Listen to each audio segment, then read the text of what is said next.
everyone, welcome back to my channel. Today, you guessed it from the title of this video, I am going to talk about oil and gas for dummies. This is meant for people who are not familiar with the oil and gas industry, who are clean energy professionals and have read nothing but negative things about the oil and gas industry and are open-minded enough to have a different perspective on things. As usual, please be sure to like this video, subscribe so you can get more content in oil and gas and professional development topics, and please be sure to comment on the video below so I can incorporate your feedback into future videos. Please be sure to hit that notification bell when you do subscribe, because I'm going to upload way more than I used to. Well, let's get to the content. Hey everyone, as I mentioned before, I'm going to talk about oil and gas dummies, and we're going to demystify the industry that fuels the world. I'm Yogashree Pradhan. I run Iron Lady Energy Advisors, a consulting firm in oil and gas, specifically focused on reservoir and production engineering. And if you want to know more about what I do in terms of my services, feel free to reach out to me separately.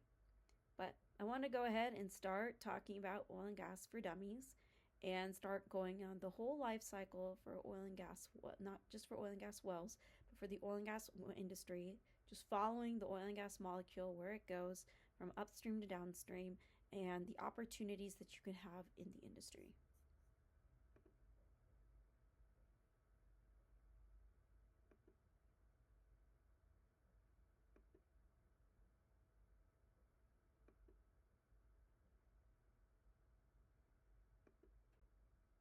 So why does oil and gas still matter? It powers over 80% of the global energy demand. You think about transportation, your manufacturing, heating, your plastics, including your clothes. The buttons that are on your suits, for example, have petroleum products in them. And it drives economic growth, jobs, and geopolitics, as you've noticed that the various wars and geopolitics have influenced your oil prices, whether if you're Brent or WTI crude. And it touches nearly every aspect of modern life. There's two pictures that are shown over here where we typically think about when we think of oil and gas. You have your offshore drilling platform, and then you also have an array of pipelines. Array of pipelines that you're transporting oil and gas to. So let's think about the oil and gas value chain. As I mentioned to you, we're going to go from upstream to downstream. Upstream is finding and producing that oil and gas. For those of you who don't know what midstream is, you're just transporting and storing it before you send it to your downstream.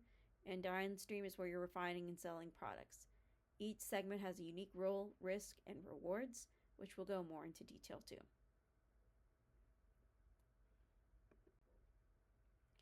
So for upstream, you'll notice that there is a variety of subdisciplines in oil and gas, and if you look at my video, What It Takes to be a Petroleum Engineer, that's particularly for the upstream oil and gas sector.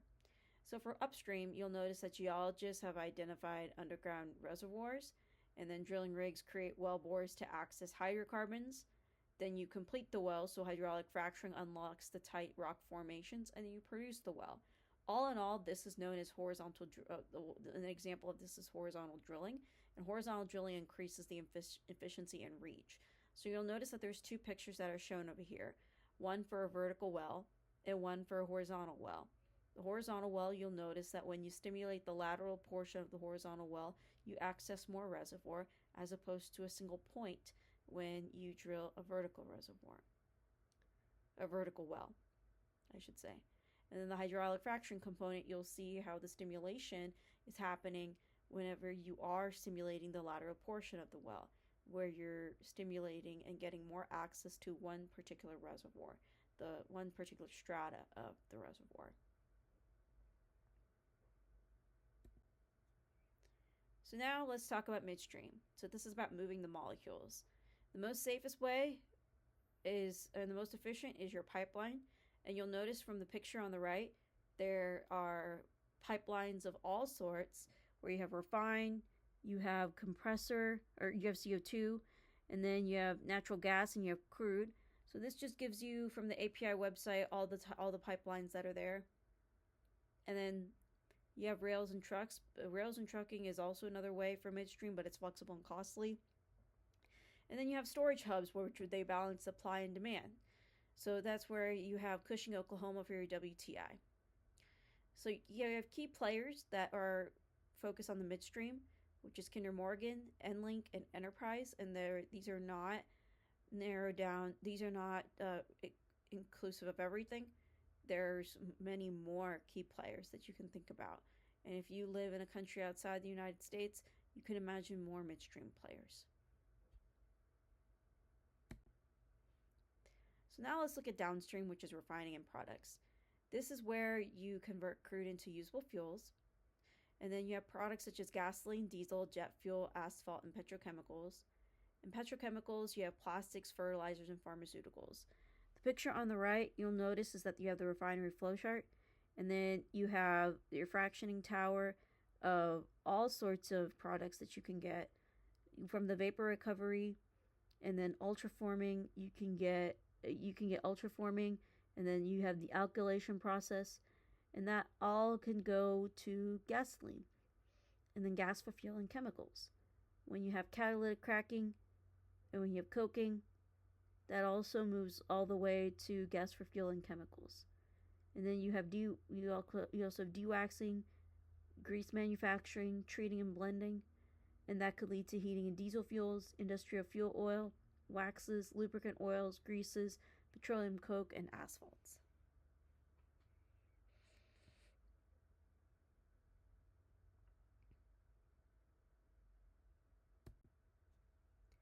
So what drives oil prices? And you'll notice that oil prices change from a day-to-day basis depending on the market conditions. Well, you have the global supply and demand. You have OPEC decisions and geopolitical tensions. You have natural disasters, war, and policy shifts. And then you have the U.S. shale revolution that changed the game. So, for example, if you look at the plot on the left, where you have the red line representing the volatility of oil and gas, or the oil prices, and then you actually have the actual price of WTI crude oil. 2008 is when the shale boom happened, so that's when you start the immediate spike in oil prices. And then you'll start noticing that oil price goes down with the excess of supply and less demand, and that's where you have that sharp crash in 2009 with the Great Recession, or one of our Great Recessions. But you'll notice that the oil price steadily increases. And that it's totally stabilizing until 2016.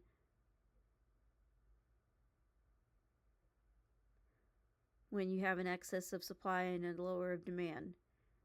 And then slowly the oil price has been creeping up since then. But now with our geopolitical tensions and with COVID, you've seen oil price go into the negatives, and then you've also seen oil price to be around $40 a barrel. You'll also notice from the supply and demand plot that's on the bottom right, where supply and demand is different at different points in time. This is a quarterly chart or quarterly time horizon of how demand and supply have changed. 2022 Q3 is when you have their perfect demand and supply. And then every other time you either have supply greater than demand or demand greater than supply.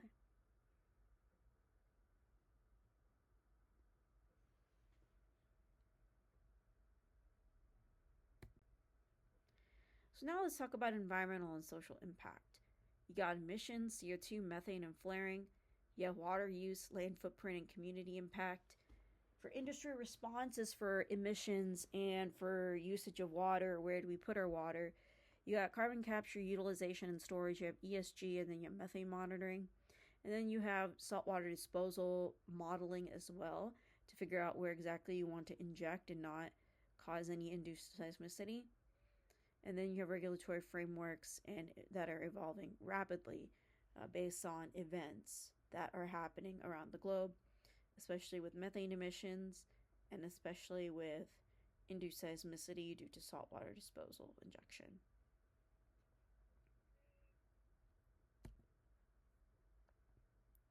You've also heard about the advent of AI and including it in the oil and gas industry. You got the digital oil field, where we have been integrating artificial intelligence to predict real-time failures. In fact, one of the companies that I work for, OPXAI, we work on integrating artificial intelligence into determining failures before they happen on different types of equipment, determining sensors on different artificial lift, determining what kind of logic you need on your artificial lift to optimize for more production. And then that's automating those processes.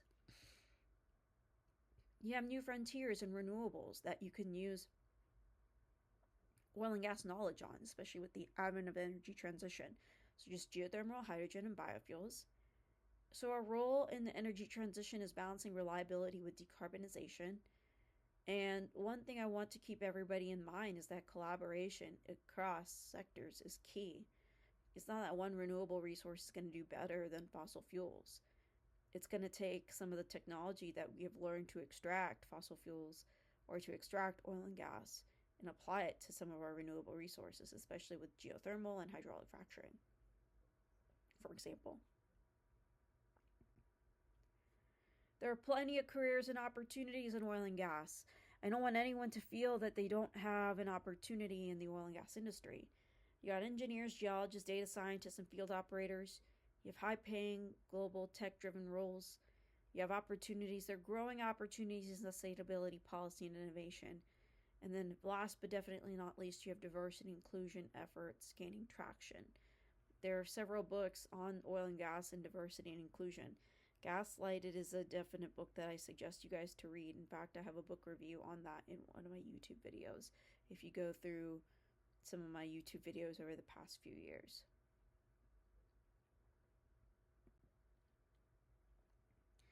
For some of you that have approached this out of curiosity, you may have some common misconceptions about the oil and gas industry. For those of you who have no exposure to oil and gas, you may have just seen it through gas stations, which are completely false. There's a lot more complexity to the oil and gas industry, as I've shown before. It is not dying because the world's demand is 80% of need of energy, of oil and gas energy. It's anti-environment. It's a lot more nuanced than that. There have been methods in the past whenever, for example, hydraulic fracturing was first invented, may have not been the most environmentally friendly way that was used. In fact, it was napalm that was used to frack the first hydraulically fractured well.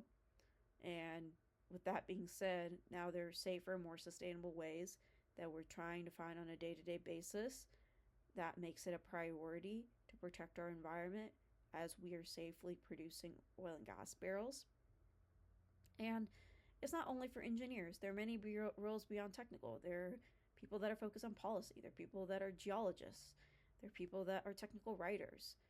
I can make another video on the list of oil and gas careers one can have in the industry. So in conclusion, oil and gas is complex, essential, and evolving, and you have to understand it to empower smarter energy conversations. You can't just close off your doors to oil and gas and have a one-sided conversation on clean energy. There needs to be a conversation from both sides of the coin. And the future needs curious, informed voices like yourself. And that's the end of this presentation. I am open for questions, so reach out to me on my LinkedIn, reach out to me on WhatsApp, reach out to me via Facebook. I'm all over the place. Reach out to me via Instagram if you have any questions regarding this presentation. Remember, this is a high-level overview for those of you who want to get a better understanding in oil and gas. And if you want to develop more deeper knowledge, reach out to me and I'm more than happy to make more content in that space. Thank you so much, and I hope you have a good one.